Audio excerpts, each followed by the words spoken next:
இது கிருபையின் காலம், இது ஆண்டவருடைய இரக்கத்தின் காலம். ஆகவே தான் இந்த வாய்ப்பு நமக்கு கிடைச்சிருக்குது. நல்ல கைத்தடி உற்சாகத்தோடு. இன்றனமே மனம் திரும்பு, இயேசுவிடம் ஓடிவா. இன்றனமே மனம் திரும்பு, நல்ல கைத்தடி பாடுங்க. இயேசுவிடம் ஓடிவா. இறுதி காலம் வந்தாச்சு, இன்னமும் தாமதமே. காலம் வந்தாச்சு, இன்னமும் தாமதமே. பாடுங்க. இன்றனமே மனம் திரும்பு, இயேசுவிடம் ஓடிவா. இன்னொரு முறை பாடுங்க. இன்றனமே மனம் திரும்பு, இயேசுவிடம் ஓடிவா. இயேசுவிடம் ஓடிவா. எங்கள் அன்பின் பரலோக பிதாவே, அருமையான இந்த இரவு வேளைக்காக உமக்கு நன்றி செலுத்துகிறோம். உமக்கு கோடி ஸ்தோத்திரம் ஐயா. இந்த பகல் முழுவதும் எங்களை பாதுகாத்து வழிநடத்திய தேவன், இந்த இரவு வேளையில் நீர் எங்களோடு இருந்து எங்களை வழி நடத்துவதற்காக உமக்கு கோடி நன்றி செலுத்துகிறோம் ஐயா. ஆண்டவரே, உமக்கு நன்றி செலுத்துகிறோம், உம்மை துதிக்கிறோம், உம்மை மகிமைப்படுத்துகிறோம். ஆண்டவரே, ஆண்டவரே, கர்த்தாதி கர்த்தரே, நீர் நல்லவர், உம்மை துதிக்கிறோம். ஆண்டவரே, ஆண்டவரே, தேவாதி தேவனே, உமக்கு உம்மை துதிக்கிறோம். ஆண்டவரே, ஆண்டவர் ஒருவராய் பெரிய காரியங்களை செய்கிறவரே, உமக்கு கோடான கோடி நன்றி செலுத்துகிறோம். ஆண்டவரே, இந்த அருமையான இந்த இரவேளையில் நீர் எங்களோடு பேசுவீராக. வந்திருக்கிற ஒவ்வொருவரும் என்ன சுமையோடு பாரத்தோடு வேதனையோடு வந்திருக்கிறார்களோ, அவர்கள் இருதயத்தின் பாரத்தை நீர் அவர்கள் இறக்கி வைக்கிற பொழுது நீர் இளைப்பாறுதலை கொடுப்பதற்காக உமக்கு நன்றி செலுத்துகிறோம். ஆண்டவரே, உம்முடைய வேதம் சொல்லுகிறது, சுமை சுமந்து சோர்ந்திருப்பவர்களே எல்லோரும் என்னிடத்திலே வாருங்கள், நான் உங்களுக்கு இளைப்பாறுதல் தருவேன் என்று சொன்ன வார்த்தையின்படி ஆண்டவரே, உம்மை தேடி உம்மை நம்பி வந்திருக்கிற உம்முடைய பிள்ளைகளை உம்முடைய கரங்களிலே ஒப்பு கொடுக்கிறோம். நீர் பேசும், அவர்கள் ஒவ்வொருவரோடு நீர் பேசும். அவர்கள் சுமைகளை இறக்கி வைக்கிற பொழுது நீர் இளைப்பாறுதலை கொடுப்பதற்காக உமக்கு நன்றி செலுத்துகிறோம். உம்மை நம்பி வந்திருக்கிற மக்களை நீர் ஆசீர்வதியும். ஆண்டவரே, பொறுப்படுத்திக் கொள்ளுங்க. ஆண்டவரே, நீர் இந்த மக்களுக்கு ஏற்ற வார்த்தையை பரலோகத்திலிருந்து ஆண்டவரே நீர் மூலமாக நீர் பேசுவதற்காக கோடி நன்றி செலுத்துகிறோம். இயேசு மூலம் ஜெபிக்கிறோம் நல்ல பிதாவே. ஆமென். ஹல்லேலூயா, ஹல்லேலூயா, ஹல்லேலூயா, ஹல்லேலூயா. இயேசுவே ஆண்டவர், இயேசுவே ஆண்டவர், இயேசுவே ஆண்டவர், இயேசுவே ஆண்டவர். மரியே வாழ்க, மரியே வாழ்க, மா மரியே வாழ்க, மா மரியே வாழ்க. ஹல்லேலூயா, ஹல்லேலூயா, ஹல்லேலூயா, ஹல்லேலூயா. ஆமென், ஆமென். உட்காருவோம்.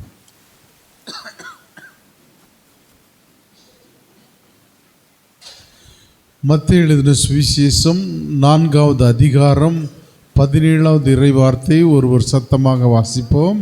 அது முதல்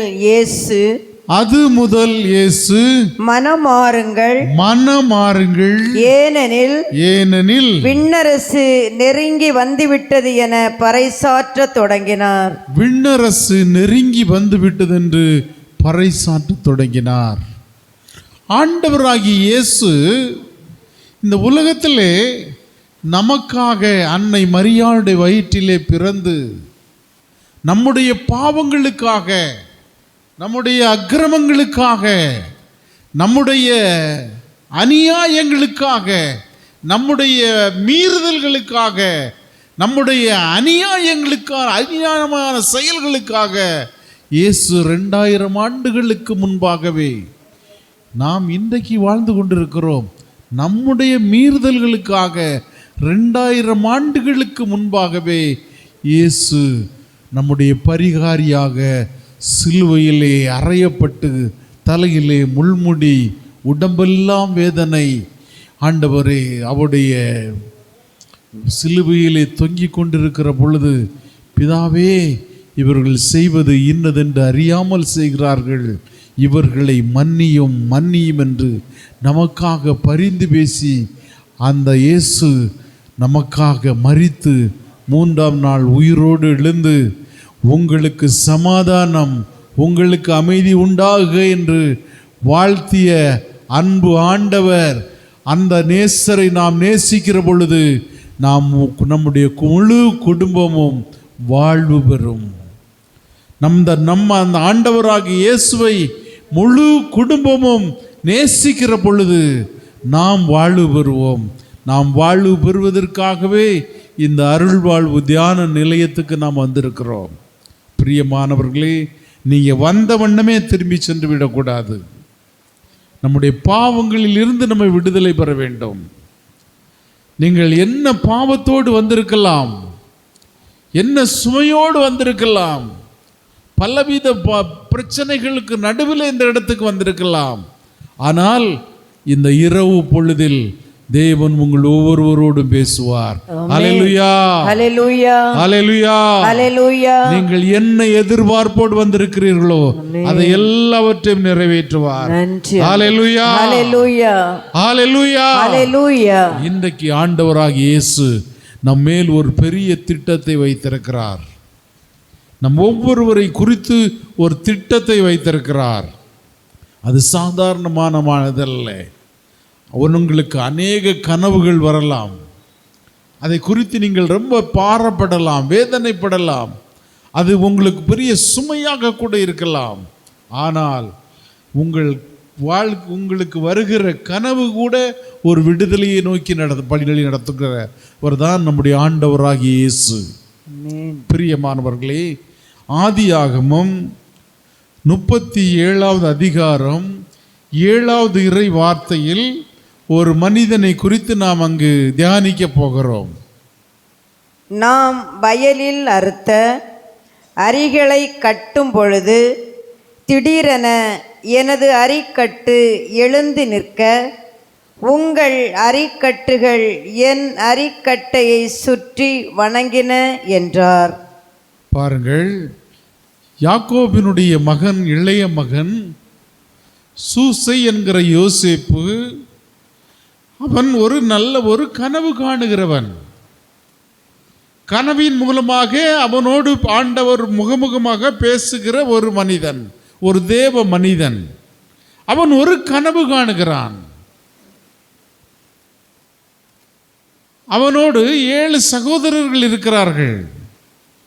அங்கே அந்த 7 சகோதரர்களிடத்தில் சொல்லுகிறான், நெல் அறுக்கிற பொழுது அவனுடைய அந்த நெல் கட்டு மட்டும் எப்படி இருக்கிறது? நேராக இருக்கிறது. மற்ற நெல் கட்டுகளெல்லாம் என்ன செய்கிறது? இந்த கட்டு நோக்கி வணங்குகிறது. இந்த கனவை நான் கண்டேன் என்று அவன் ஒரு தீர்க்கதரிசியாக அந்த யோசேப்பு சொல்லுகிறான். உடனே கூட பிறந்த சகோதரர்களுக்கு என்ன வருகிறது? கோபம் வருகிறது. ஏன்பா, நீ மட்டும் நல்லவன், நாங்கள் எல்லாம் வேண்டாதவர்களா? அல்லது உன்னை வணங்கணுமா என்ன என்று அவர்களுக்குள்ளே பேசுகிறார்கள். ஆனால் அவனிடத்திலே சொல்லவில்லை. என்றால் யாக்கோபு அந்த யோசேப்பு மீது அதிக பற்று பாசம் வைத்திருந்தான். மற்ற எல்லாரும் ஆடு மேய்க்க போயிடுவாங்க, இவரை மட்டும் என்ன வச்சிருக்காரு? தன்னோடு வைத்திருக்கிறார். அந்த யோசேப்பை நேசிக்கிற ஒரு யாக்கோபு, அவனுடைய பெற்றோர் அதிகமாக நேசிக்கிறவர்கள். அவன் 2வது ஒரு முறை ஒரு கனவு காணுகிறான். சூரியனும் சந்திரனும் நட்சத்திரங்களை எல்லாம் இவனை வணங்குவதாக இன்னொரு கனவை காணுகிறான். அப்பொழுது யாக்கோபுக்கும் ஒரு வருத்தம் வருகிறது. என்னடா, அப்போ நானும் உங்கள் அம்மையும் உன்னுடைய சகோதரர்கள் எல்லாம் ஒன்றை வணங்கணுமா என்று அவனுக்குள்ளே கொஞ்சம் ஒரு எண்ணங்கள் வருகிறது. ஆனாலும் ஆண்டவராகிய இயேசு, ஆண்டவராகிய தேவன் அவனை ஒரு கனவின் மூலமாக அவனுக்கு பேசுகிறார். அவன் ஒரு பெரிய தீர்க்கதரிசி. இந்த யோசேப்பு என்கிறவன் ஒரு பெரிய தீர்க்கதரிசி, ஒரு தேவனுடைய பிள்ளை. ஆனால் இவர்களுக்கு என்ன வருகிறது? இவன் மீது வருத்தம் வருகிறது. இவன் மீது வருத்தம் வந்தவுடனே, இருந்தாலும் வெளியே சொல்ல முடியாமல் அவர்கள் ஆடு மேய்க்க சென்று விடுகிறார்கள். ஆடு மேய்க்க சென்ற பொழுது அவனுடைய தகப்பன், அண்ணனெல்லாம் ஆடு மேய்ச்சிக்கிட்டு இருக்காங்க பக்கத்து ஊரில், நீ போய் இந்த கலர் ட்ரெஸ்ஸை நான் உனக்கு எடுத்து வச்சுருக்கோம்ல, இந்த புது ட்ரெஸ்ஸை எடுத்துகிட்டு போய் ஆடு மேய்க்கிற அண்ணனெல்லாம் பார்த்துட்டு அவங்க எப்படி இருக்காங்க, நல்லா இருக்காங்களா, ஆடுலாம் நல்லா இருக்கா என்று பார்த்துட்டு வா என்று அவனை அனுப்புகிறார்கள். இந்த தீர்க்கதரிசியும் இந்த கனவுகாரனும் அவன் என்ன செய்கிறான்? தன்னுடைய சகோதரனை பார்ப்பதற்காக செல்லுகிறான். மிகவும் பிரியமானவர்களை உற்று கவனிக்கிற வேண்டிய நேரம் இது. அங்கே பார்க்க போகிற பொழுது தன்னுடைய சொந்த சகோதரர்கள், கனவுகாரன் வாரான். எப்படி அவங்க மனசுல எவ்வளவு பாரம் இருக்கு. அவன் எப்படி கனவு கண்டிருந்தான்? அவன் நெல்லுக்கட்டு மட்டும் இருக்கிறது, மற்ற எல்லா நெல்லுக்கட்டும் அவனை வணங்குகிறது என்று நினைத்தவு அவங்க ரொம்ப 7 பேர் ரொம்ப பாரப்பட்டார்கள். ஆனால் இவன் கனவு வந்தது ஆண்டவருடைய தீர்க்க தரிசனம். ஒரு காலத்தில் இது நிறைவேற போகிறது, நடக்க போகிற காரியத்தை தான் கனவின் மூலமாக ஆண்டவர் அவனுக்கு பேசினார். இங்கே இவனை கண்ட உடனே கனவுகாரன் வருகிறான் என்று இவனை இப்படியே தீர்த்து விட வேண்டும் என்று அவர்களுக்குள்ளே ஒரு திட்டத்தை போடுகிறார்கள். உடனே அவன் அருகிலே வந்து, அண்ணா நல்லா ஆடெல்லாம் நல்லா இருக்கிறதா, அப்பா உங்களை பார்த்துட்டு வர சொன்னாங்க, அதான் உங்களெல்லாம் நான் பார்க்க வந்தேன். அப்படியா, நாங்களும் நீ வருவானி தான் எதிர்பார்த்து கொண்டிருந்தோம் என்று சொல்லி அவனுடைய ஆடையை கலத்தி அவனை இந்த கிணத்துல போட்டு கொன்று விட வேண்டும் என்று எண்ணினார்கள். உங்களுக்கு எல்லாரும் இந்த சம்பவம், இந்த கதை உங்களுக்கு எல்லாருக்கும் தெரியும்ல. அவனை கிணத்துக்குள்ளே ஆடையை கலத்தி கிணத்துக்குள்ளே போடுகிறார்கள். கிணத்துக்குள்ளே போடுகிற பொழுது அவன் அங்கே, ஐயோ நம்மளை கிணத்துக்குள்ளே போட்டு கொல்ல போகிறாங்களே என்று அவன் பயந்து கொண்டு இருக்கிற பொழுது அந்த வழியாக இஸ்மவேலர்கள் என்ன செய்கிறார்கள்? எகிப்துக்கு வியாபாரம் கொண்டு போய் விற்பதற்காக போகிறார்கள். போகிற பொழுது அவனுடைய சகோதரர்களுக்கு ஒருதனுக்கு, இப்படி நம்முடைய சகோதரன் தானே, இந்த கிணத்துக்குள்ளே கிடந்து சாகதை விட இவனை இந்த இஸ்மவேலர்களிடத்திலே விற்று விடுவோம் என்று அவன் கணக்கு போடுகிறான். கணக்கு போட்டு அவன் மற்றவங்க இடத்துல சொல்லுகிறான். மற்றவர்கள் அவனை சம்மதிக்கவில்லை. இப்படியே கிடந்து இவன் சாவட்டு என்று சொல்லுகிறார்கள். ஆனால் அதில் ஒருவன் என்ன செய்தான்? அவனை கிணத்திலிருந்து தூக்கி அந்த இஸ்மவேலரிடத்திலே 20 வெள்ளி காசுக்காக அவன் என்ன செய்கிறார்கள்? விற்கிறார்கள். இந்த இஸ்மவேலர்கள் அவனை 20 வெள்ளி காசுக்காக வாங்கி கொண்டு எகிப்திலே கொண்டு போய் அடிமையாக விற்பதற்கு சென்று விடுகிறார்கள். அவனை எகிப்துக்கு கொண்டு போகிறார்கள். ஆனால் இந்த சகோதரர்கள் என்ன செய்தார்கள்?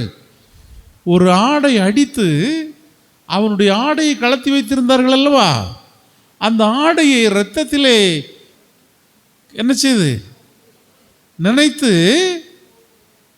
தகப்பனார் இடத்திலே கொண்டு போய் காண்பிக்கிறார்கள். உங்கள் செல்ல பிள்ளை யோசேப்பு என்ன செய்தான்? இறந்து போனான். காட்டு மிருகம் அடித்து அவனை கொன்று விட்டது. அவனுடைய ஆடை மட்டும் கிடைத்தது. அவனுடைய ஆடை எடுத்து கொண்டு வந்திருக்கிறோம் என்று சொன்னார்கள். அந்த ஆடையை பார்த்த உடனே யாக்கோப்புக்கு மிகுந்த வருத்தம், மிகுந்த வேதனை. ஏனென்றால் யாக்கோபு அந்த யோசேப்பின் மீது மிகுந்த என்ன செய்தான்? அன்பு வைத்திருந்தான், பற்று வைத்திருந்தான். ஒரு வீட்டில் இப்போ 4 பிள்ளைகள் 5 பிள்ளைகள் இருக்காங்க. எல்லா பிள்ளைகளும் பெற்றோருக்கு பிடிக்குமா? ஏதோ 1-2 பிள்ளைகள் பிடிக்கும். அது உங்களுக்கு ஒரு இயல்பு, உங்களுக்கும் தெரியும். சில பிள்ளை அம்மாவுக்கு பிடிக்கும், சில பிள்ளை அப்பாவுக்கு அதிகமாக பிடிக்கும். இப்படி ஒரு குடும்பத்தில் நடக்கிற ஒரு இயல்பு இங்கேயும் அது நடக்கிறது. அந்த யோசேப்பை அவனுடைய தகப்பனார் அதிகமாக பாசம் வைத்திருந்தார். ஐயோ, அவன் மரித்து போனானே என்று அவர் ரொம்ப துக்கப்பட்டு வேதனைப்பட்டு மரண தருவாயில் அவர் படுத்திருக்கிறார். ஆனால் இவர்களிடத்திலிருந்து அந்த இஸ்மவேலர்கள் விலைக்கு வாங்கிட்டு போனவர்கள் அங்கே எகிப்திலே கொண்டு போய் அவன் என்ன செய்கிறார்கள்? வைக்கிறார்கள்.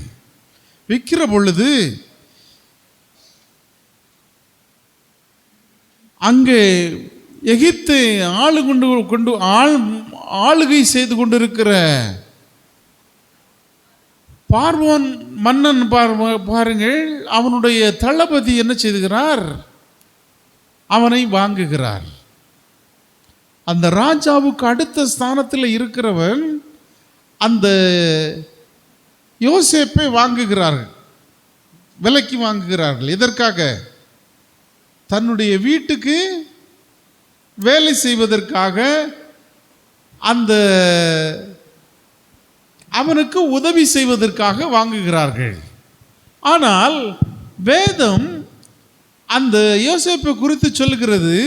39வது அதிகாரம், ஆதியாகமம் 39வது அதிகாரம் 2 முதல் 4 வரை படியுங்கள்.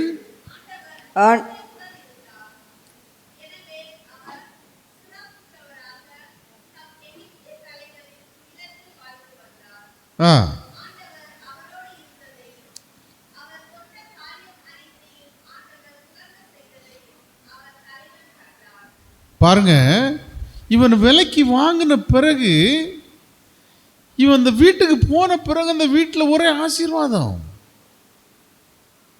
அவன் என்ன செய்தாலும் அது என்ன செய்தது?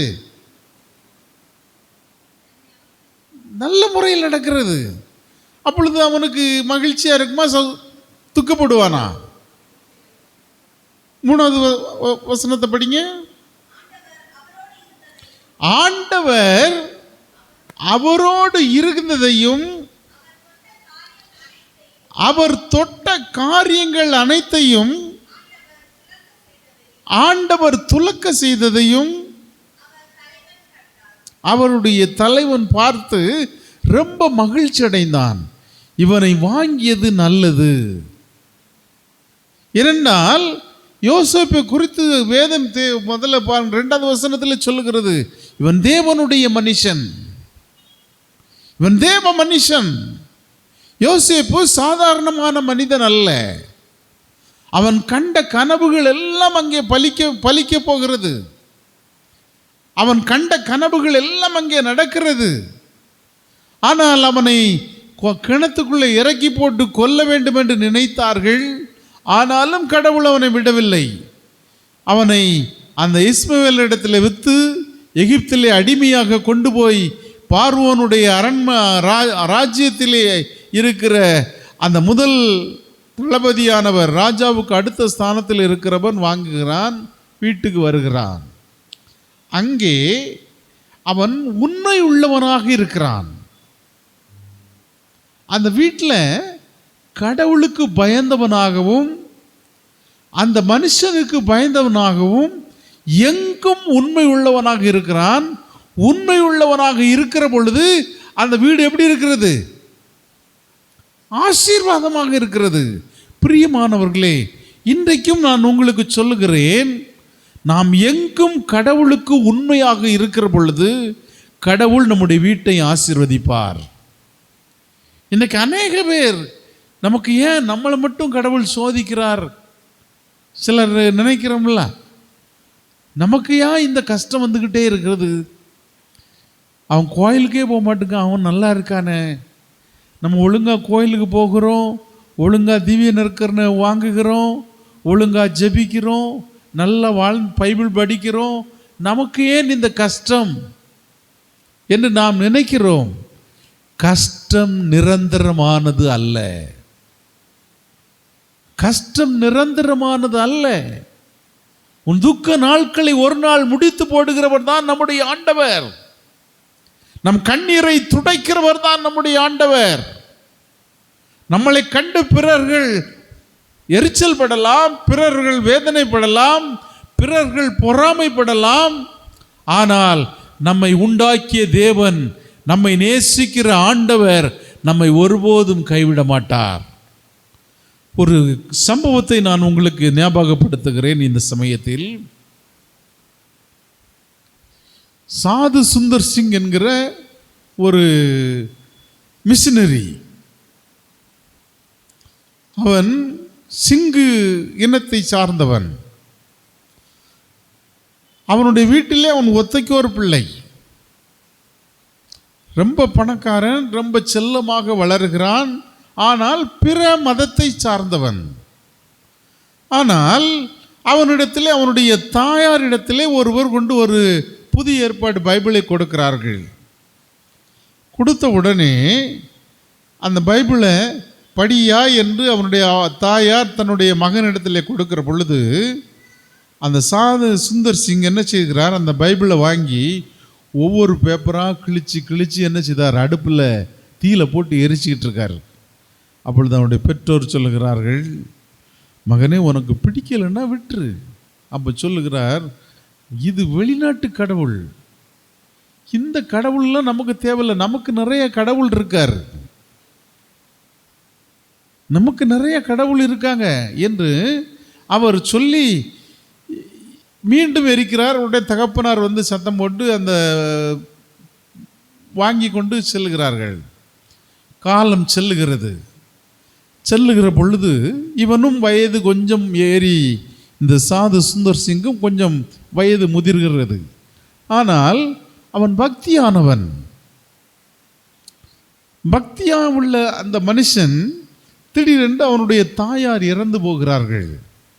அப்பொழுது அவனுக்குள் ஒரு துக்கம் வந்து விடுகிறது. சிலர் தாயை ரொம்ப நேசிப்பாங்க, தாய் இறந்து போனால் அவங்க ரொம்ப வேதனைப்படுவாங்கல்ல, குடும்பத்தில் நடக்கிற ஒரு சூழ்நிலை. இவன் தாயார் இறந்த உடனே இவனுக்கு ரொம்ப கஷ்டம் வருகிறது மனதுக்குள்ளே.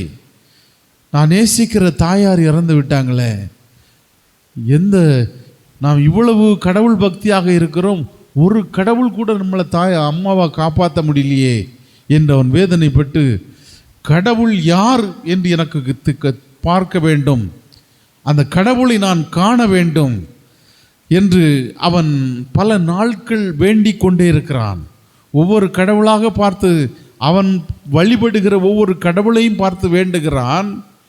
நீ உண்மையான கடவுள் என்றால் நீர் என்னிடத்தில் முகமுகமாக பேச வேண்டும் என்று சொல்லி அவன் பல நாட்கள் வேண்டி கடைசியாக அவன் ஒரு முடிவு எடுக்கிறான். இரவிலே, இந்த ராத்திரியிலே உண்மையான கடவுள் என்னை முகமுகமாக தரிசிக்காவிட்டால் நான் காலையிலே ட்ரெயினில் விழுந்து என்ன செய்வேன், இறந்து போவேன் என்று இரவு முழுவதும் கடவுளே என்னை நீர் என்கிட்ட பேசும், உண்மையான தெய்வம் யார் என்றால் இருந்தால் என்னிடத்தில் பேச வேண்டும் என்று அவன் வேண்டிக் கொண்டிருக்கிற பொழுது அதிகாலை 3 மணி அளவில் ஆண்டவராகிய இயேசு அவன் ரூமிலே தரிசனமாகி, சுந்தர் நீ கலங்காதே, நான் உன்னுடைய தேவன், நான் உனக்காக பலியானேன், உன்னுடைய பாவங்களுக்காக மரித்தேன், உயிரோடு எழுந்து உங்களோடு இருக்கிறேன், நீ கலங்காதே, நீ என்னை பின்பற்று என்று சொல்லிவிட்டு அவர் மறைந்து விட்டார். அவருக்கு ஒரே மகிழ்ச்சி. நான் இந்த இயேசுவை வெளிநாட்டு கடவுள் என்றல்லவா நினைத்தேன். இந்த இயேசு மாத்திரம்தானே என்னிடத்தில் வந்து முகமுகமாக என்னிடத்தில் பேசி, சுந்தர், நான் உனக்காக இந்த உலகத்துக்கு வந்து உன்னுடைய பாவத்துக்காக, உன்னுடைய அக்கிரமத்துக்காக நான் தண்டிக்கப்பட்டு சிலுவையிலே அறையுண்டு மரித்து 3ஆம் நாள் உயிரோடு எழுந்து நான் உன்னோடு இருக்கிறேன் என்று சொன்னாரே என்று சொல்லி அவனுக்குள் ஒரு பெரிய மாற்றம் வந்துவிட்டது. காலையிலே எழும்பிய உடனே அவனுடைய தகப்பனார் இடத்துல சொல்லுகிறான், அப்பா, நம்ம வணங்குகிற தெய்வங்கள் எல்லாம் போய், இயேசு வெளிநாட்டு தெய்வம் என்று சொன்னேனே, அந்த பரிசுத்த வேதாகமத்தெல்லாம் ஒவ்வொரு பக்கமாக நான் கிழித்து அடுப்பில் எரித்தேனே, அந்த தெய்வம்தான் உண்மையான தெய்வம் என்று அவன் சொல்லுகிறான். உடனே அவனுடைய தகப்பனாருக்கு கோபம் வருகிறது. நம்ம அந்த மதம் அல்ல, நம்ம மதம் வேற, அவர் வேற மதத்துக்காரரு, நீ அவரை பற்றி எதுவும் சொல்லாத, இனி நம்ம தெய்வத்தை நீ கும்பிட்டா போதும் என்று சொல்லுகிற பொழுது உடனே என்ன சொல்லுகிறான், உங்கள் தெய்வத்தை நான் கும்பிட மாட்டேன், அது தெய்வம் அல்ல என்று சொல்லி வீட்டை விட்டு வெளியே வருகிறார். வெளியே வருகிற பொழுது எல்லா கிராமங்களிலும் ஆண்டவரை குறித்து போதிக்கிறார், வேதத்தை வாசிக்கிறார். இயேசுதான் மெய்யான கடவுள், இயேசுதான் நம்முடைய பாவத்துக்காக பலியாயிருக்கிறார், நம்முடைய பாவத்திற்காக நமக்கு விடுதலை தந்திருக்கிறார், நமக்காக மரித்து 3ஆம் நாள் உயிரோடு எழுந்திருக்கிறார். இந்த இயேசுவை நம்புங்கள், இயேசுவை விசுவசிக்கிறவன் எவனோ அவனுடைய குடும்பம் கெட்டு போகாமல் நித்திய ஜீவனை அடைந்து கொள்ளும் என்று சொல்லி அவன் எல்லா மக்களுக்கும் பிரசங்கம் பண்ணுகிறான். அநேக ஜனங்கள் மனம் திரும்பி இந்த சாது சுந்தர் சிங் பின்பாக வருகிறார்கள்.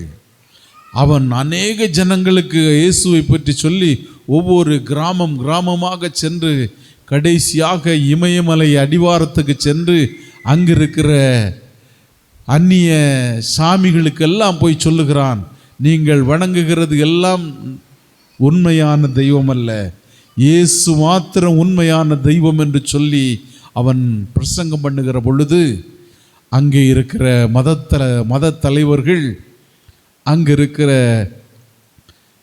மற்றவர்களிடத்தெல்லாம் சொல்லி, இப்படி ஏதாவது குதர்க்கமாக பேசினால் அங்கே அவர்களை பிடித்து அந்த ஒரு கிணத்துல போட்டு கொண்டு விடுவார்கள்.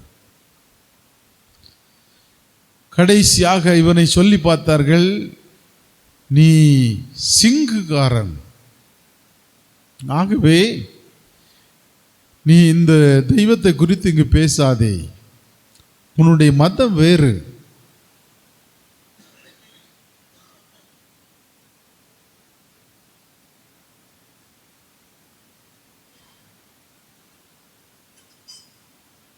உன்னுடைய மதம் வேறு, ஆகவே இப்படி நீ பிரசங்கம் பண்ணாதே என்று சொல்லி பார்த்தார்கள். கேட்கவில்லை. இவர்கள் இன்னும் தீவிரமாகிவிட்டால் தன்னை சாதுவாக மாற்றி சாது சுந்தர் சிங் என்று பெயரை வைத்துக்கொண்டு எல்லா மக்களுக்கும் இயேசுவை குறித்து சொல்லி கொண்டிருக்கிறார். அப்பொழுது இவன் திருந்த மாட்டான் என்று சொல்லி இவனை பிடித்து எல்லாரையும், அந்த முரட்டாட்டம் உள்ளவர்களை பிடித்து ஒரு கிணத்துல போட்டு கொல்லுவார்கள். அந்த கிணத்துல தூக்கி போட்டாங்க. அந்த கிணத்துல தண்ணி கிடையாது, ஆனால் எலும்புக்கூடு மட்டும் நிறைய கிடக்கும், பிணங்கள்லாம் நாற்றம் எடுக்கும். அந்த கிணத்துல தூக்கி போட்டாங்க. போட்ட உடனே இந்த சாது சுந்தர் சிங்க்கு ரொம்ப வருத்தம், கவலை. நம்மளை இப்படி பண்ணிவிட்டாங்களே, இதில் போட்டு கொன்று போடுறாங்களே என்று ஒரு நாள் இருந்தான், 2 நாள் இருந்தான். 3வது நாள் ஆண்டவரோடு பேச ஆரம்பித்து விட்டான். ஆண்டவரே, நீர் வேதத்தில் நான் படித்தேனே, ஆபத்து காலத்தில் என்னை நோக்கி கூப்பிடு, நான் உன்னை விடுவிப்பேன், நீ என்னை மகிமைப்படுத்துவாய் என்று சொன்னீரே. இந்த ஆபத்திலிருந்து நீர் என்னை காப்பாற்ற வேண்டும். நான் உம்மை மகிமைப்படுத்துவேன், நான் சாகுவரை உம்மைதான் சொல்லுவேன் என்று அவன் ஆண்டவரிடத்தில் ஜெபித்த பொழுது, அவன் பாருங்கள், திடீரென்று அவன் வேண்டிக் கொண்டு இருக்கிறான்.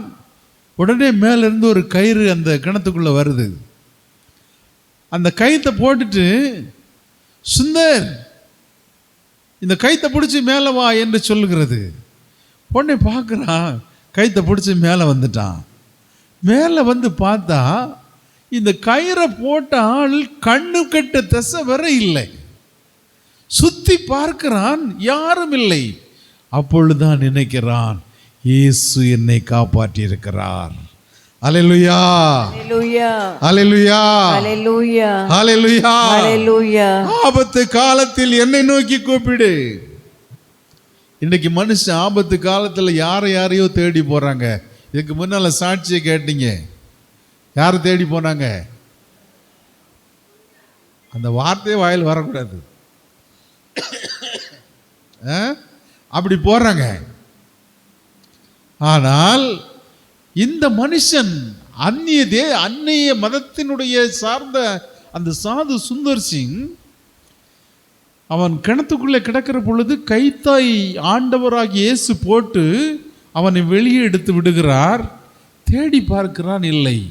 அதற்கு பிறகு இவனுக்கு எப்போ வாய் எடுத்தாலும் இயேசு இயேசு இயேசுதான் என்னுடைய தேவன், இயேசுதான் என்னை காப்பாற்றினார், இயேசுதான் என்னை மீட்டார், நான் இயேசுவை தவிர வேற எந்த தெய்வத்தையும் நான் வாயை திறந்து கூட சொல்ல மாட்டேன் என்று சொல்லி பக்தியாக அவன் பெரிய ஒரு இரத்த சாட்சியாக மரித்தார்.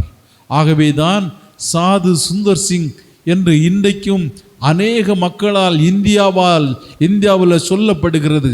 அப்படிப்பட்ட ஒரு தெய்வ மனுஷன். அதே போன்றுதான் இந்த யோசேப்பு இந்த வீட்டுக்கு வாரான். வீட்டுக்கு வந்த உடனே இந்த வீடு எப்படி இருக்கு? ஆசீர்வாதமா இருக்கு. வீடு ரொம்ப செழிப்பா இருக்கிறது. அதை நான் படித்த பொழுது நான் ரொம்ப இன்னைக்கு நான் வீட்டில் இருந்து ஜெபம் பண்ணினது புள்ள இந்த அதிகாரத்தை தான் படிச்சுக்கிட்டு இருந்தேன். அப்போ படித்து கொண்டு இருக்கிற பொழுதுதான் இவைகள் எல்லாம் எனக்கு ஞாபகம் வந்தது. பிரியமானவர்களே, நான் சிறு வயதிலிருந்தே பிரசங்கம் பண்ணி கொண்டு இருக்கிறேன். 37 வருஷமாக ஆண்டவருடைய நற்செய்தியை அறிவித்துக் கொண்டிருக்கிறேன். அப்போ சிறு வயதில் எங்கே பாஸ்டிங் ப்ரேயர், ராத்திரி ப்ரேயர் எல்லாம் ஒரு நாள் ஓய்வு எடுக்க மாட்டேன். எங்கெல்லாம் கூப்பிடுதாங்களோ அங்கே எல்லாம் போய் நற்செய்தி அறிவிக்க போயிடுவேன். அவ்வளவு வைராக்கியமாக அலைந்தேன். தியான சென்டரில் எப்பவும் என்ன எல்லா கூட்டத்திலையும் நான் இருப்பேன்.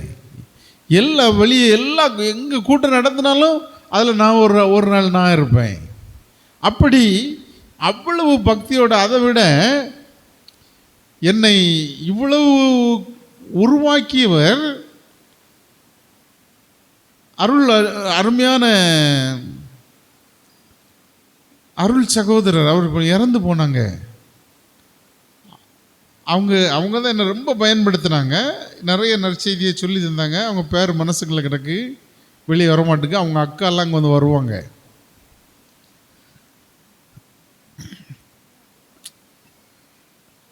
அப்படி நற்செய்தியை ரொம்ப அறிவித்து கொண்டிருந்தேன். அப்பொழுது ஒருவர் என்னிடத்தில், ஒரு பெரியவர் என்கிட்ட வந்து, தம்பி நீங்கள் நல்ல பிரசங்கம் பண்ணுதீங்க, சின்ன வயசு, இன்னும் உங்களுக்கு வயசு இருக்குது, நீங்கள் இதே பக்தியோடு இதே மாதிரி வைராக்கியத்தோடு உங்கள் கடைசி காலம் வரை இருக்க வேண்டும் என்று சொன்ன உடனே எனக்கு மனசில் ஒரு பாரம் வந்து விட்டது. நம்ம கடவுளுக்குள்ள நல்லா தானே பிரசங்கம் பண்ணி கொண்டு இருக்கிறோம். அப்போ இதை விட முதிர் வயதில் எதுவும் நம்ம மாறிடுவோமோ, அவர் இப்படி சொல்லுதாரே என்று சொல்லி நான் கொஞ்சம் மனதளவில் எனக்கு ஒரு பாதிப்பு வந்து விட்டது. என்னென்னா, நான் பைபிளை படித்து நிறைய இடத்துல பிரசங்கம் பண்ணி, நிறைய இடத்துல ஜெபம் பண்ணி, நிறைய அற்புதங்களும் அதிசயங்களும் நடந்து ரொம்ப வைராக்கியமாக இருக்கக்கூடிய என்னை பார்த்து, நீங்கள் இப்போ இந்த சின்ன வயசுல நல்லா பிரசங்கம் பண்ணுதீங்க, நல்லா இருக்கு, நீங்கள் முதிர் வயது வரை இப்படியே நல்லா இருக்கணும், நல்லா பிரசங்கம் பண்ண வேண்டும் என்று ஒரு பெரியவர் சொன்ன உடனே நான் சிந்திக்க ஆரம்பித்து விட்டேன். அது எனக்கு ஒரு பலகீனத்தை கொடுத்து விட்டது. அதே நான் சிந்தித்து சிந்தித்து சிந்தித்து வீட்டில் இருந்த பொழுது நான் ஒரு நோய்வாய்ப்பட்டு விட்டேன். எனக்கு ஒரு மஞ்சக்காமலை வந்துட்டு. அப்போது நான் நினைக்கிறேன், மஞ்சக்காமலை வந்துட்டு எனக்கு ஆஸ்பத்திரி போக விருப்பம் இல்லை. என் மனைவி வாங்க ஆஸ்பத்திரி போவோம் என்று சொல்லுகிறாள். இல்லை, எனக்கு ஒன்றும் பிரச்சனை இல்லை, நான் எனக்கு 2 நாள் ரெஸ்ட் எடுத்தால் சரியாக வரும் என்று சொல்லிக்கொண்டு அப்படி இருக்கிறேன். ஆனால் என்னால் சாப்பிட முடியல, உடம்பு ரொம்ப வெயிட்டெல்லாம் குறைஞ்சிட்டு. உடனே என்னுடைய மனைவி, இன்னைக்கு நீங்கள் ஆஸ்பத்திரி வந்து தான் ஆக வேண்டும் என்று என்னை சோதிக்கிற பொழுது மஞ்சக்காமால முத்தி விட்டது. மஞ்சக்காமால முத்தி விட்ட உடனே என் மனைவி என்ன கூட கொஞ்சம் பயங்காடிட்டான். இப்படி மஞ்சக்காமலை முத்துனா செத்து போவியல, நான் அந்த சின்ன பிள்ளை வச்சுட்டு என்ன செய்வேன், எல்லாம் சின்ன சின்ன பிள்ளையா இருக்க என்று சொல்லுகிற பொழுது நான் என்ன செய்துக்கிட்டேன், ஆண்டவர்கிட்ட நான் பேச ஆரம்பித்து விட்டேன். ஆண்டவரே, நான் எவ்வளவோ தப்பு செய்தேன், எப்படிலாமோ வாழ்ந்தேன், அப்போ சாகாம இப்போ மஞ்சக்காம்பால் வந்து நான் இப்போ சாக தருவாயில் இருக்கிறேனே என்று ஆண்டவரிடத்திலே நான் என்னுடைய பாவ மன்னிப்பெல்லாம் நான் பெற்றுக்கொண்ட முன்னல்ல, அதற்கு பிறகு நான் என்னுடைய பாவங்கள், நான் செய்த ஒவ்வொரு பாவங்களையாக அறிக்கை செய்து ஆண்டவரே, நான் மரித்தா பரலோகத்துக்கு போனோம். ஆனால் என் மனைவி இருக்கா, 4 சின்ன பிள்ளைகள் இருக்கு, இந்த பிள்ளைகளை என்ன யார் பாப்பா, என்ன செய்வாங்க, எனக்கு அதுதான் கஷ்டமாக இருக்கு ஆண்டவரே என்று சொல்லி கொண்டு இருக்கிற பொழுது தேவன் என்னிடத்திலே முகமுகமாக பேசினார். மகனே, நீ ஏன் வேலையை செய்வியா, நான் உன் வேலையை செய்வேன் என்று என்னிடத்தில் கேட்டார். நான் அப்பொழுது, கடவுளே, நான் உம்முடைய வேலையை செய்வேன், உன் வேலையை நான் செய்வேன், நீ ஒன்றும் கவலைப்படாதே என்று சொன்னார். உடனே பாருங்க, அந்த நோய் உடனே குணமாயிற்று. 3 நாளாக நான் சாப்பிடாம இருந்தால், அதற்கு பிறகு உடனே என் மனைவி இடத்துல போய் எனக்கு வயிறு பசிக்கு கொஞ்சம் சோறு தான் என்று கேட்டேன். ஏன்னா 3 நாள் பசியே வரல. அப்போ என் மனைவி கொஞ்சமாவது சோறு தாரா. அப்போ சாப்பிடாம கிடந்த ஆளுக்கு அப்போ எப்படி சோறு தருவாங்க, கொஞ்சம் தருவாங்க. இப்போ நான் கொஞ்சம் சாப்பிட்டேன், எனக்கு பசி அடங்கலை. அப்போ எனக்கு 2வது எனக்கு சோறு தான் என்று கேட்கிறேன். அவள் 2வதும் தருகிறாள். அப்பவும் எனக்கு பசி அடங்கலை. அப்போ எம்மா, எனக்கு இன்னும் பசிக்கு இன்னும் கொஞ்சம் தா என்று சொன்ன உடனே நான் தரமாட்டேன், இது போக்கு பசி. சிலர் சொல்லுவாங்கல்ல, இது போக்கு பசி, நான் உங்களுக்கு சோறு தரமாட்டேன். இல்லைம்மா, எனக்கு குணமாயிற்று. ஏன்னா ஆண்டவர் ஆக இயேசு என்னிடத்தில் முகமுகமாக பேசினார். நீ ஏன் வேலை செய், நான் உன் வேலையை நான் பார்த்துக்கிட்டேன். அதற்கு முன்பாக நான் பைபிள் படித்தேன், பிரசங்கம் பண்ணினேன். என்னிடத்தில் திட்டமாக ஆண்டவர் என்னை அழைக்கவில்லை, முகமுகமாக என்னை அழைக்கவில்லை. ஆனால் நான் அந்த மஞ்சக்காமலையில் படுத்த பொழுதுதான் ஆண்டவர் என்னிடத்தில் நான் செத்து போவேன் என்று இருக்கிற பொழுதுதான் திட்டமாக என்னிடத்தில் முகமுகமாக, நீ என்னுடைய வேலையை செய், நான் உன் வேலையை நான் பார்த்துக்கிட்டேன். பாருங்க, அதற்கு பிறகு நான் ரொம்ப படிக்கல, ஒரு ஓட்டு கம்பெனி வைத்து கொண்டிருந்தேன். நீ பாருங்க, இன்னைக்கு ஒரு பிஎட் காலேஜ் ஃபவுண்டர் சேர்மேன், இவ்வளோ பெரிய பதவி, ஏகப்பட்ட சொத்துகள், நிலத்தின தோட்டங்கள் எல்லாம் கடவுள் கொடுத்து என்னை ஆசீர்வதித்து உயர்த்தி இருக்கிறார்.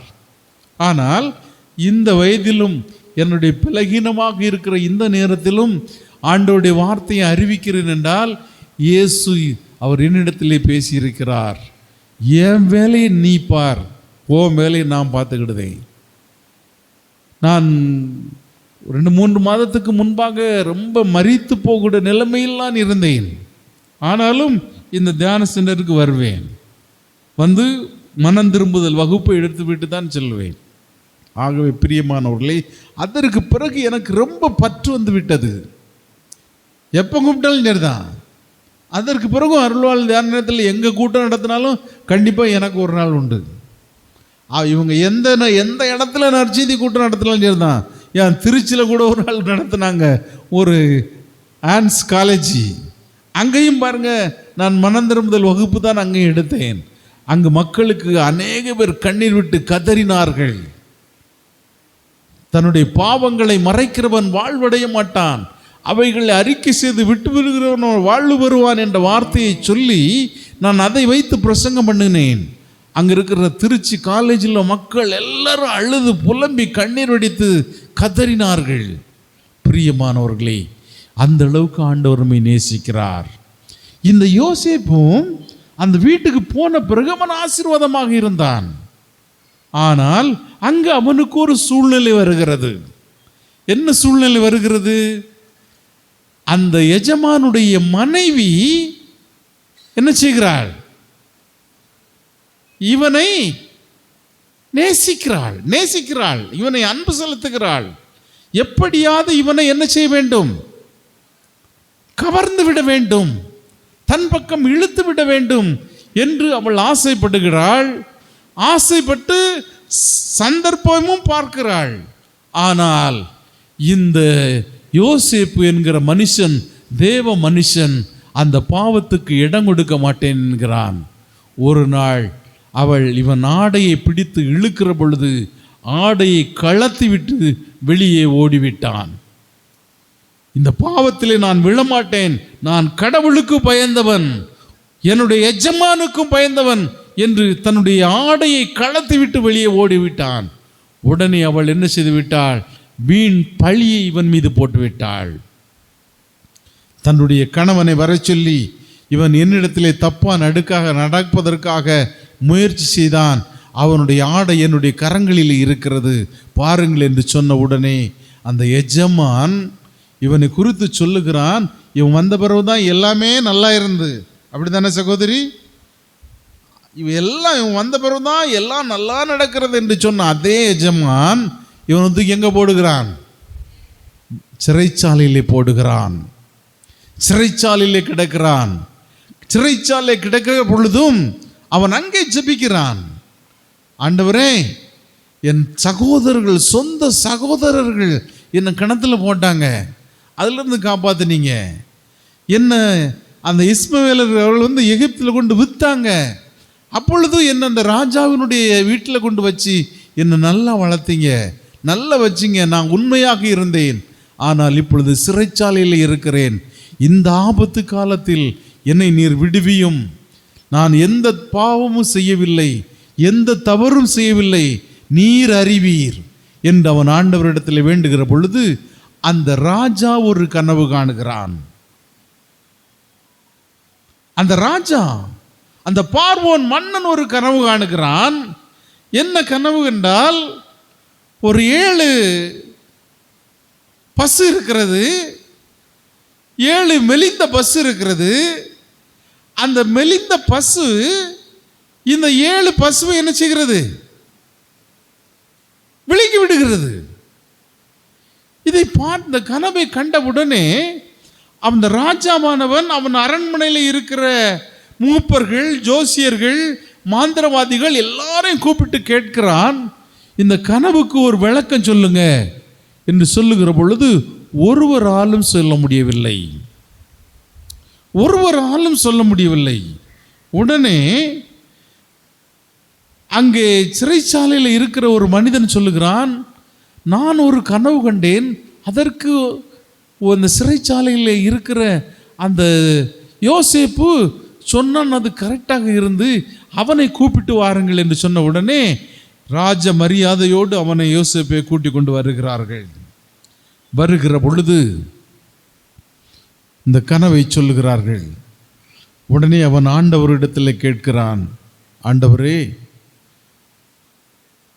இந்த கனவுக்கு என்ன பதில் நான் இந்த ராஜாவுக்கு சொல்ல வேண்டும் என்று ஆண்டவரிடத்திலே கேட்கிற பொழுது ஆண்டவர் அவன் உள்ளத்திலே பேசுகிறார். உடனே சொல்லுகிறான், ராஜா, 7 ஆண்டுகள் உங்கள் தேசத்திலே செழிப்பாக இருக்கும். அதற்கு பிறகு 7 ஆண்டுகள் உங்கள் தேசத்திலே பஞ்சம் வந்துவிடும். ஆகவேதான் இந்த செழிப்பான இந்த பசுவை இந்த அலங்கோலமாக மெலிந்து போயிருக்கிற இந்த மாடுகள் அதுகளை உண்ணுகிறது. அந்த மாட்டை அப்படியே உண்டு முடித்து விடுகிறது என்று சொல்லுகிறான். உடனே அந்த ராஜாவுக்கு இது கரெக்ட் என்று தெரிகிறது. உடனே அந்த ராஜா என்ன சொல்கிறான், அவனை சிறைச்சாலையில் இருந்து விடுவித்து அவனுக்கு தகுந்த மரியாதையான ஆடைகளை கொடுத்து தன்னுடைய மோதிரத்தை கலத்தி அவனிடத்தில் போட்டு, நீ செழிப்பான இந்த 7 வருடமும் நீதான் இந்த 7 ஆண்டுகள் பஞ்சத்துக்கு ஆகாரத்தை சேர்த்து வைக்க வேண்டும், இந்த மக்களுக்கு விநியோகம் செய்ய வேண்டும் என்று சொல்லி அவனை ராஜாவுக்கு அடுத்த ஸ்தானத்திலே உயர்த்துகிறான். அல்லேலூயா, அல்லேலூயா, அல்லேலூயா, அல்லேலூயா. உண்மையுள்ள மனிதனை தேவன் உயர்த்துவார். ஆமென். அவன் எங்கும் உண்மையுள்ளவனாக இருந்தான். நன்றி. அவன் அங்கே உயர்த்தினபடினால் இவன் என்ன செய்தான், அந்த 7 ஆண்டுகளிலும் அவ்வளவு விளைகிற நெல்கள் எல்லாம் வந்து கொள்முதல் பண்ணி அவன் களஞ்சியங்களிலே சேர்த்து வைக்கிறான். களஞ்சியங்களிலே சேர்த்து வைத்திருக்கிறான். 7 ஆண்டு முடிந்த பிறகு அந்த தேசத்தில் பஞ்சம் வருகிறது.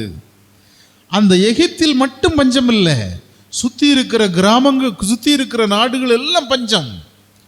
பஞ்சம் வருகிற பொழுது அங்கே யாக்கோபினுடைய சகோதரர்கள், இந்த யோசேப்பினுடைய சகோதரர்களும் பஞ்சத்தில் இருக்கிறார்கள். எகிப்திலே அங்கே அரிசி எல்லாம் கொடுக்குறாங்க, எகிப்தில் இருக்கிற மக்கள் எல்லாம் நல்ல திருப்தியாக இருக்கிறார்கள் என்று கேள்விப்பட்டு எகிப்திலே போய் நாமும் அரிசி வாங்க போவோம் என்று வருகிற பொழுது இந்த யோசேப்பை பார்க்கிறார்கள். அவர்களுக்கு இவனை தெரிகிறது, இது யாரு, நம்முடைய தம்பி, நம்முடைய சகோதரன் என்று அவர்களுக்கு தெரிகிறது. யாருக்கு? இந்த யோசேப்புக்கு தெரிகிறது. ஆனால் அவர்கள் நம்ம அவனை தான் அடிமையாக வித்து விட்டோமே, அவன் எப்படி இருக்கான்னு தெரியல. ஆனால் யோசேப்புக்கு தெரிகிறது இவன் நம்முடைய சகோதரர்கள் என்று. அப்பொழுது அவர்களுக்கு முதல்ல ஒரு 7 பேருக்கும் சாக்கு நிறைய அரிசியை கொடுத்து அனுப்பிட்டான். அப்பொழுது உங்களுக்கு காலியானால் நீங்கள் அடுத்தால வாங்க என்று சொல்லுகிற பொழுது அவன் மீண்டும் வருகிறார்கள். வருகிற பொழுது அவன் அவர்களுக்கு சாக்கு நிறைய அரிசியை கொடுக்கிற பொழுது ஒரு பாத்திரத்தையும் அதுக்குள்ளே வைத்து விட்டான். பாத்திரத்தையும் அதுக்குள்ளே வைத்த பொழுது அவர்கள் செல்லுகிற பொழுது நான் உங்களை சோதனை போட வேண்டும் என்று சொல்லி அவர்களை சோதனை போடுகிற பொழுது அந்த மூட்டையிலே ஒரு பாத்திரத்தை கண்டார்கள். அப்பொழுது நீங்கள் யார், நீங்கள் யாருடைய பிள்ளைகள், எந்த நாட்டை சார்ந்தவர்கள் என்று கேட்கிற பொழுது நாங்கள் இஸ்ரவேலர்கள். உங்கள் அப்பா பேர் என்ன பேர்? எங்கள் அப்பா பேர் யாக்கோபு. அவர் எப்படி இருக்கார்? அவர் நல்லா இருக்கார். என் தம்பி இறந்து போனான், அந்த சோகத்தில் அவர் இன்னும் மீள முடியாமல் இருக்கார். அப்படியானால் அந்த உன் தகப்பனை இங்கு நீங்கள் அழைத்து வர முடியுமா என்று கேட்டு அவனை அழைத்து வர சொல்லுகிறார்கள். அவனை அழைத்து வருகிறார்கள். அப்பொழுது அந்த யோசேப்பு தன்னுடைய தகப்பனை கட்டி பிடித்து அழுது, நான் தான் உங்களுடைய மகனப்பா, நான் சாகவில்லை, இந்த தேசத்தின் அதிபதியாக இருக்கிறேன் என்று சொல்லி அவன் தகப்பனை கெட்டி பிடித்தான். அவனுடைய வாழ்க்கை செழிப்பாக மாறியது. பிரியமானவர்களே, இந்த சம்பவத்தை எதற்காக சொல்கிறேன் என்றால், அவன் ஒரு எஜமானிடத்தில் வேலை செய்கிற பொழுது அவனை தப்பாக அவனை முடிவெடுக்கிற பொழுது அவன் ஆடையை கழத்தி விட்டு ஓடினான். பிரியமானவர்களே, இந்த உலகம் பாவ உலகம். எங்கு பார்த்தாலும் பாவம், எங்கு பார்த்தாலும் பாவ சூழ்நிலை. எதை பார்த்தாலும் மனிதர்கள் பொறாமை, எரிச்சல், கோபத்திலே தான் நாம் பார்க்கிறோம். யாராவது நல்ல சிரிச்ச முகத்தோடு உங்கள்கிட்ட பேசுறாங்களா? இல்லை. ஏன்? உங்க பிள்ளை நீங்கள் வயதான பிறகு உங்களை நேசிக்கிறார்களா? இல்லை. இப்பொழுதே அந்த சூழ்நிலை என்றால் இன்னும் ஒரு நாட்களிலே என்ன ஆகும்? பிரியமானவர்களே, எனக்கு 3 பையன் இருக்கான், ஒரு பொண்ணு இருக்கா.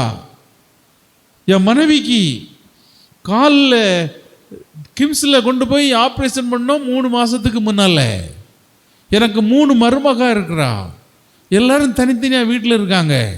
ஆனால் ஒரு மருமக மட்டும் 4 நாள் சோறு பொங்கி தந்தா. மீதி யாருமே கேட்கல. நாங்கள் ஹோட்டலில் வாங்கி சாப்பிட்டோம். நான், என்னுடைய மனைவியும் என்னுடைய மகளும் தனியாக இருக்கிறோம். இப்படி தான் இந்த உலகம். இவ்வளவு வசதியாக, இவ்வளவு ஆசீர்வாதமாக இருக்கிற பொழுதே நம்மை நேசிப்பதற்கு நம்முடைய பிள்ளைகள் தயங்குகிறார்கள். இப்படிப்பட்ட பாவ உலகத்திலே நாம் வாழ்ந்து கொண்டிருக்கிறோம். ஆனால் யோசேப்பை ஆண்டவர் ஆசீர்வதித்து உயர்த்தினார் என்றால் உங்களையும் ஆசீர்வதித்து உயர்த்துவார். ஆமென். நீங்கள் கவலைப்பட வேண்டிய அவசியம் இல்லை. உங்கள் துக்க நாட்கள் ஒரு நாள் முடிந்து போகும். நன்றி ஆண்டவரே. உங்கள் கண்ணீர் துடைக்கப்படும். ஆமென். உங்கள் பிள்ளைகள் உங்களை விட்டு விலகலாம். ஆமென். ஆனால் கடவுள் ஒரு நாள் உங்களை கைவிட மாட்டார். நன்றி. ஒருபோதும் கைவிட மாட்டார். நன்றி இயேசுவே. ஏன்னா இன்னைக்கு அவங்க பிள்ளை எவ்வளவு பாசமா வளர்க்குறாங்களோ அதே பாசத்துல தான் நம்ம பிள்ளைகளை வளர்த்தோம். அவங்களுக்கு என்ன செய்யல அது தெரியல. ஆனால் ஆவியானவர் ஒரு நாள் அவர்கள் உள்ளத்தில் பேசுவார். அந்த சொத்து வேணும், இந்த சொத்து வேணும்னு மட்டும் கேட்க தெரிகிறது. ஆனால் என்னுடைய மனைவியிடத்தில் நான் அடிக்கடி சொன்னேன், பாரு, உனக்கு 3 மருமகா இருக்கா, இந்த 2 மாசம் உன்னால் நடக்க முடியல. ஏன் உனக்கு சோறு பொங்கி கொடுக்கல?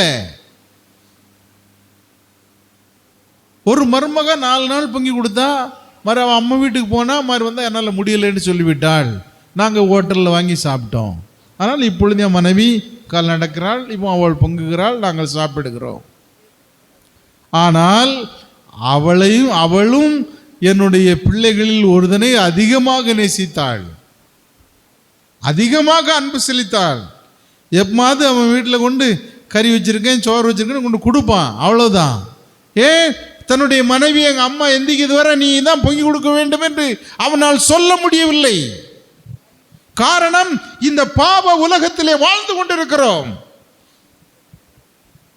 இது இந்த வீடியோவில் பயந்து கொண்டிருக்கிறது. அவர் எனக்கு அனுப்புவார், நான் என் பிள்ளைகளுக்கு போட்டு கொடுப்பேன். நான் உண்மை தானே சொல்றேன். ஏனென்றால் அவர் நிறைய எனக்கு வீடியோ அனுப்பியிருக்காரு. நான் என் பிள்ளைகளுக்கு அனுப்புவேன். அவனு கேட்கட்டுமே, நம்ம பொய் சொல்லலையே. ஏனென்றால் நீங்கள் உங்களுக்கு எதுக்கு சொல்லுதன் என்றால், நீங்கள் பிள்ளைகளை வைக்க வேண்டிய இடத்துல வைங்க. பிள்ளைகளை பிடித்தான் இருப்பார்கள். ஆகவே பிரியமானவர்களே, யோசேப்பை ஆசீர்வதித்த ஆண்டவர், யோசேப்போடு கூட இருந்தவர், என்னோடும் கூட இருந்தவர், அவர் உங்களோடு இருப்பார். ஹல்லேலூயா, ஹல்லேலூயா, ஹல்லேலூயா, ஹல்லேலூயா, ஹல்லேலூயா, ஹல்லேலூயா. யோசேப்பு பாவத்தை விட்டு விலகினான். சாது சுந்தர் சிங் அவனிடத்திலே முகமுகமாக பேசின ஆண்டவர் என்னோடு முகமுகமாக பேசினார். என்னுடைய வேலையை செய், உன் வேலை நான் பார்த்து கொள்ளுகிறேன். எந்த தகுதியும் இல்லாத எனக்கு கடவுள் பாருங்க, ஃபவுண்டர் சேர்மேன், ஒரு கல்லூரிக்கு நான் ரொம்ப படிக்கல, இவ்வளவு பெரிய பதவியெல்லாம் கொடுத்திருக்கிறார் என்றால் அது இறைவனுடைய ஆசீர்வாதம். இதே ஆசீர்வாதத்தை உங்களுக்கு ஏன் அவர் தரமாட்டார்? நிச்சயமாக தருவார். நீங்கள் விசுவசித்தால் தேவனுடைய மகிமையை காணச் செய்வார். காண்பீர்கள். ஹalleluya, ஹalleluya, ஹalleluya. நீங்கள் விசுவசித்தால் தேவனுடைய மகிமையை காண்பீர்கள். ஆமென். இன்றைக்கு யாருக்கெல்லாம் இந்த ஆசீர்வாதம் வேணும், எல்லாரும் எழும்பி நிற்போம். நம்முடைய அன்பு சகோதரர் இந்த பாடல் பாடுகிற வேளையிலே நம்முடைய பாவங்களுக்காக நாம் ஜெபிப்போம். உயிர்த்த இயேசு நமக்கு வந்து சொன்ன முதல் வார்த்தை, உங்களுக்கு சமாதானம். அதே சமாதானத்தை நீங்கள் இழந்து வீட்டிலே துக்கப்பட்டிருக்கலாம். உங்கள் துக்கம் இந்த நாளிலே சந்தோஷமாக மாறப்போகிறது. உங்கள் துக்கம், உங்கள் கண்ணீர் துடைக்கப்பட போகிறது. நீங்கள் மகிழ்ச்சியாக வாழ்வீர்கள். மகிழ்ச்சியாக வாழ்வதற்காகவே இயேசு தன்னையே ஜீவ பலியாக ஒப்பு கொடுத்தார். நம்முடைய பாவங்களுக்காக அவர் மரித்தார். 3ஆம் நாள் உயிரோடு எழுந்து அவர் இன்றைக்கும் உலக முடியும் வரை என்னாலும் உங்களோடு இருப்பேன் என்று சொல்லியிருக்கிறார்.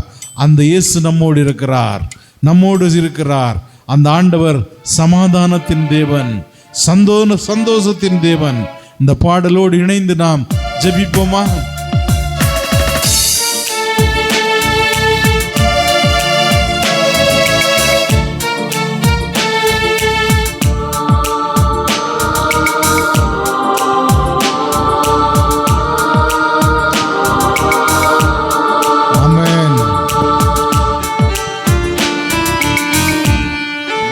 Praise the Lord.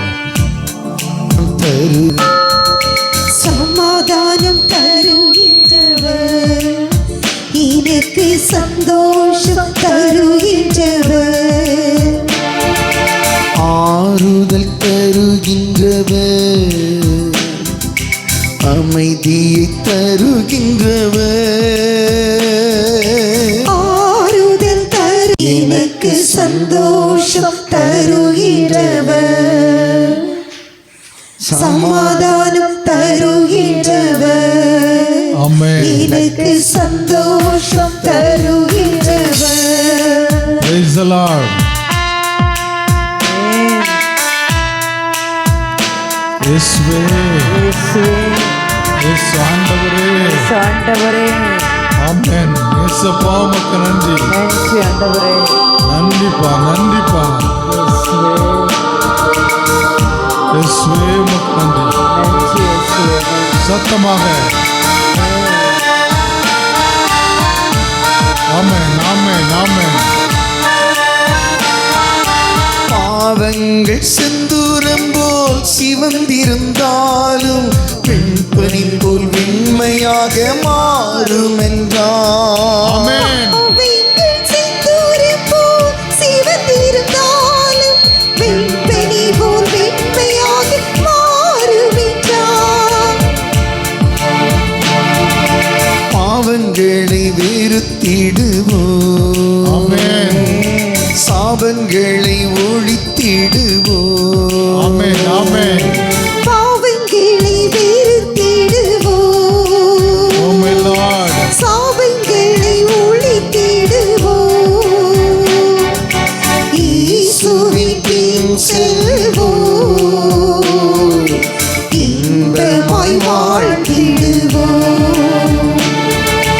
இயேசுவின் பின் செல்வோம், இன்பமாய் வாழ்ந்திடுவோம்.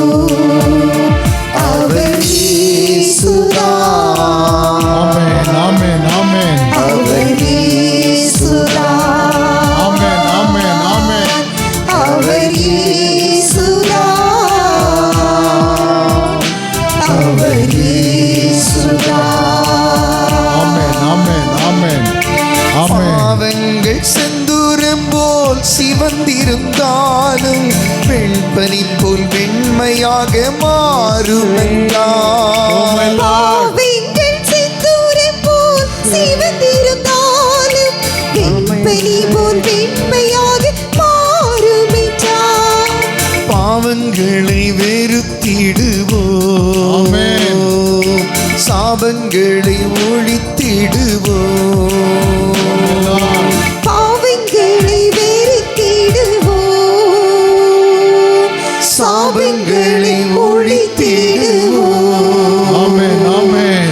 இயேசுவின் பின் செல்வோம், இன்பமாய் வாழ்ந்திடுவோம். இயேசுவின் பின் செல்வோம், இன்பமாய் வாழ்ந்திடுவோம். அவர் இயேசுதான்,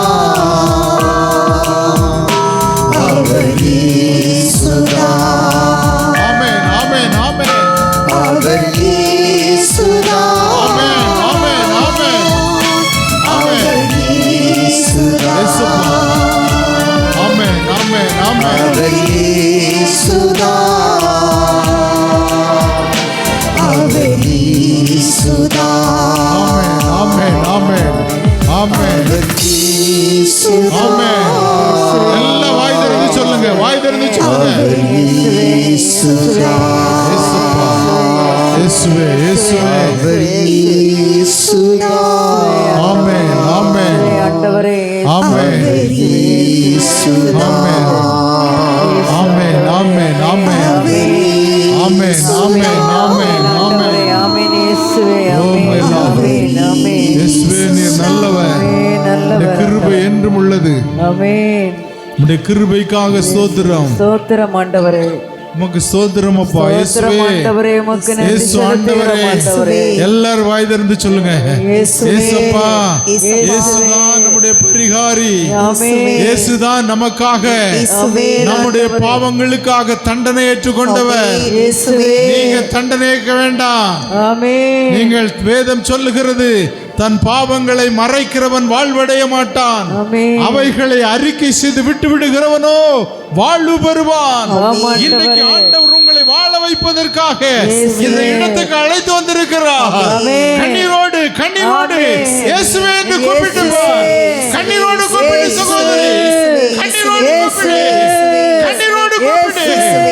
ஆமென். இயேசுவே, ஆமென். இறங்கும் ஆண்டவரே, ஆமென். எங்கள் மீது மனம் இறங்கும் ஆண்டவரே. மனம் இறங்கும் அப்பா. இதோ பாவத்தோடு வந்திருக்கிறோம் ஆண்டவரே, ஆமென். இதோ நொறுக்கப்பட்டு வந்திருக்கிறோம் ஆண்டவரே, இதோ வெறுக்கப்பட்டு வந்திருக்கிறோம் ஆண்டவரே, ஆமென். உடைந்து வந்திருக்கிறோம் ஆண்டவரே. ஆமென். யார் என்று எங்களுக்கு இல்லை என்ற நிலையில் வந்திருக்கிறோம் ஆண்டவரே. அல்லேலூயா. இதோ நீ தஞ்சம் என்று வந்திருக்கிறோம் ஆண்டவரே. ஆமென். எத்தனை கோடி செல்வங்கள் இருந்தாலும் ஆமென். என் ஆண்டவரே, உம்மை என்று வேறு எங்களுக்கு யாரும் இல்லை என உள்ளத்தில் நினைக்கும்படி இயேசுவே. இதோ இந்த நேரத்தில் மகனுடைய சாட்சியத்தை இயேசு என் ஆண்டவரே எங்கள் உள்ள உடைக்கும்படி ஆமென். இதோ நீர் தந்தீரே, உமக்கு நன்றி ஆண்டவரே. ஆமென்.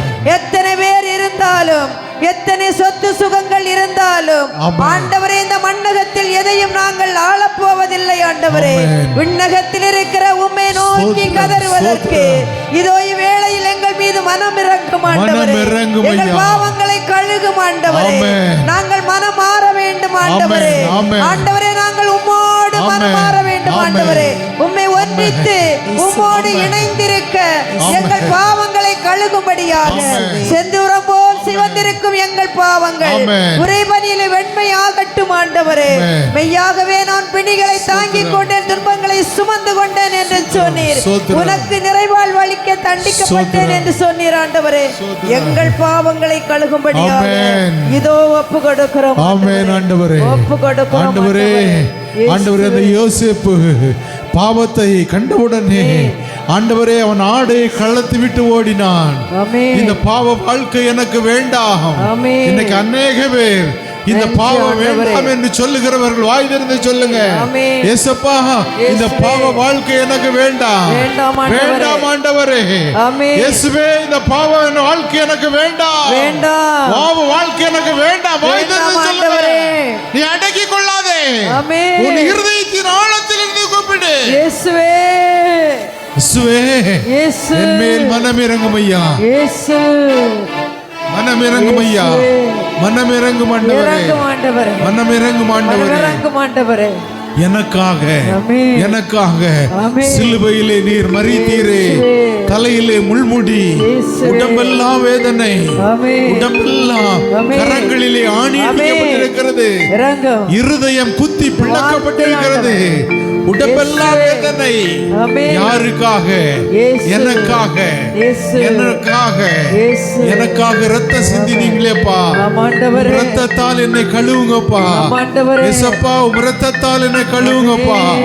உம் ரத்தத்தால் என்னை கழுவும் ஆண்டவரே. கழுகும் ஆண்டவரே. இயேசுவே, இயேசுவே. உம் ரத்தத்தால் என்னை கழுவும். கழுகு. உம் ரத்தத்தால் என்னை கழுவும் ஆண்டவரே. கழுகும் ஆண்டவரே. கழுவும் ஆண்டவரே. கழுகும் அப்பா. உம் ரத்தத்தால் என்னை கழுவும். கழுகும் ஆமென். ஆண்டவரே. இரத்தத்தால் என்னை கழுவும், ஆமென். இரத்தத்தால் என்னை கழுவும், இயேசுவே, உலகின் பாவம் போக்கும் இயேசுவே, இரத்தத்தால் என்னை கழுவும், உலகின் பாவம் போக்கும் இயேசுவே, இரத்தத்தால் என்னை கழுவும், மனிதனாய் மண்ணில் பிறந்த இயேசுவே, இரத்தத்தால் என்னை கழுவும், மனிதனாய் மண்ணில் பிறந்த இயேசுவே, இரத்தத்தால் என்னை கழுவும்,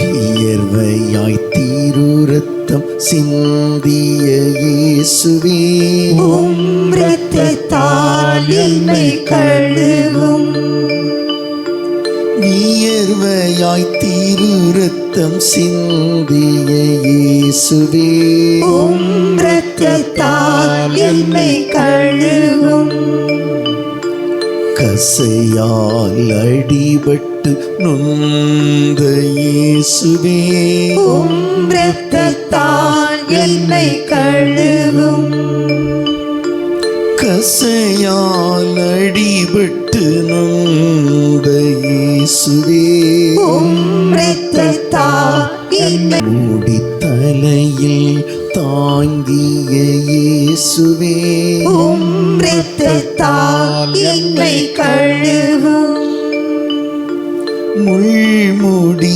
தலையில் தாங்கிய இயேசுவே, இரத்தத்தால் என்னை கழுவும், இரத்தத்தால் என்னை கழுவும், எங்கள் அன்பு ஆண்டவரே, எங்களுக்காக நீர் தலையிலே முள்முடி சூடப்பட்டு அந்த தலையில் இருந்த வடிந்த ரத்தம் எங்களை கழுவட்டும் ஐயா. நீர் சிலுவையிலே தொங்கிக் கொண்டிருக்கிற பொழுது, பிதாவே, இவர்கள் செய்வது இன்னதென்று அறியாமல் செய்கிறார்கள், இவர்களை மன்னியும் மன்னியும் மன்னியும் என்று பரிந்து பேசினீங்களே அப்பா.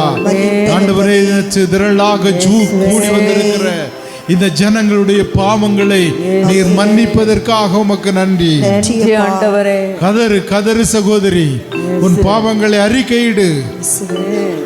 தன் பாவங்களை மறைக்கிறவன் வாழ்வடைய மாட்டான், அவர்களை அறிக்கை செய்து விட்டு விடுகிறவனோ வாழ்வு பெறுவான். ஆமாண்டவரே. இந்த ராத்திரியிலே ஆண்டவர் உங்களுக்கு வாழ்வு தருவதற்காக இந்த இடத்துக்கு அழைத்து வந்திருக்கிறார்.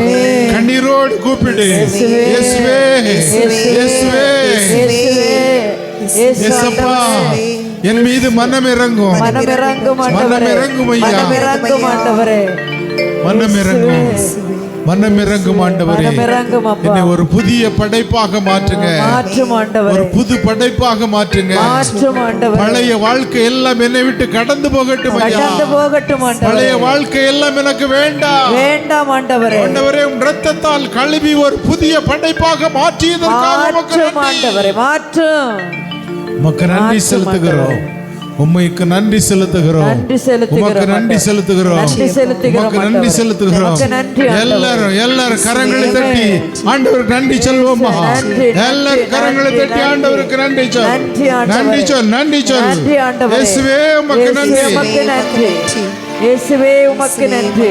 உமக்கு நன்றி. நன்றி ஆண்டவரே. நன்றி இயேசப்பா. நன்றி, நன்றி, நன்றி. ஒரு புது படைப்பாக இந்த ராத்திரி வேளையிலே மாற்றியதற்காக உமக்கு நன்றி. நன்றி ஆண்டவரே. இந்த ராத்திரி வேளையிலே என்னை புது படைப்பாக மாற்றியதற்காக உமக்கு நன்றி. நன்றி இயேசுவே. இயேசுவே உமக்கு நன்றி. இயேசுவே நன்றி. இயேசுவே உமக்கு நன்றி. இயேசுவே உமக்கு நன்றி. இயேசுவே உமக்கு நன்றி. இயேசுவே உமக்கு நன்றி. ஆமென். ஆமென். ஹalleluya. ஹalleluya. ஹalleluya. ஹalleluya. ஹalleluya. ஹalleluya. ஆமென். அவை மாற்றி தந்திருக்கிறார். அந்த தேவனை சந்தோஷமாக நாம் பாடுவோமா? அந்த தெய்வத்தை சந்தோஷமாக எல்லாரும் கரங்களை தட்டி நம்முடைய அன்பு சகோதரரோடு பாடுவோமா? இணைந்து சந்தோஷம் பொங்குதே என்ற பாடலை பாடுவோம். எல்லாரும் இணைந்து பாடுவோம். சந்தோஷமாக பாடுவோம். இந்த ராத்திரியில் ஆண்டவர் ஒரு சந்தோஷத்தை உங்களுக்கு தந்திருக்கிறார். ஆமென். ஆமென்.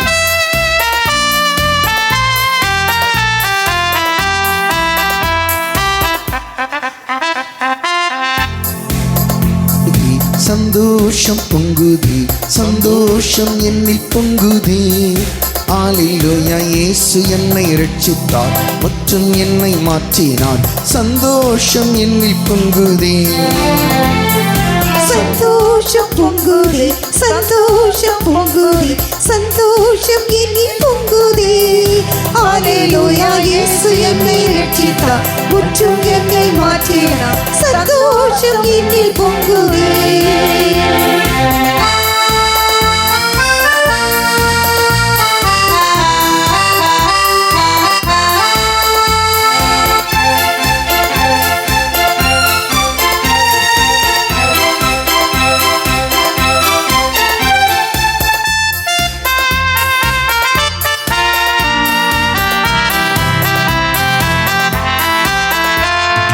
வழி தப்பி நான் தீர்ந்தேன், பாவ பழியதை சுமந்தலைந்தேன். வழி தப்பி நான் தீர்ந்தேன், பாவ பழியதை சுமந்தலைந்தேன். அவர் அன்பு குரலே அழைத்தது என்னையே, அவர் அன்பு குரலே அழைத்தது என்னையே. அந்த இன்ப நாளில் எந்த பாவம் நீங்கிற்றே, அந்த இன்ப நாளில் எந்த பாவம் நீங்கிற்றே. சந்தோஷம் பொங்குதே, சந்தோஷம் பொங்குதே, சந்தோஷம் என்னில் பொங்குதே. ஹalleluya, இயேசு என்னை ரட்சித்தார், முற்றும் என்னை மாற்றினார். சந்தோஷம் என்னில் பொங்குதே.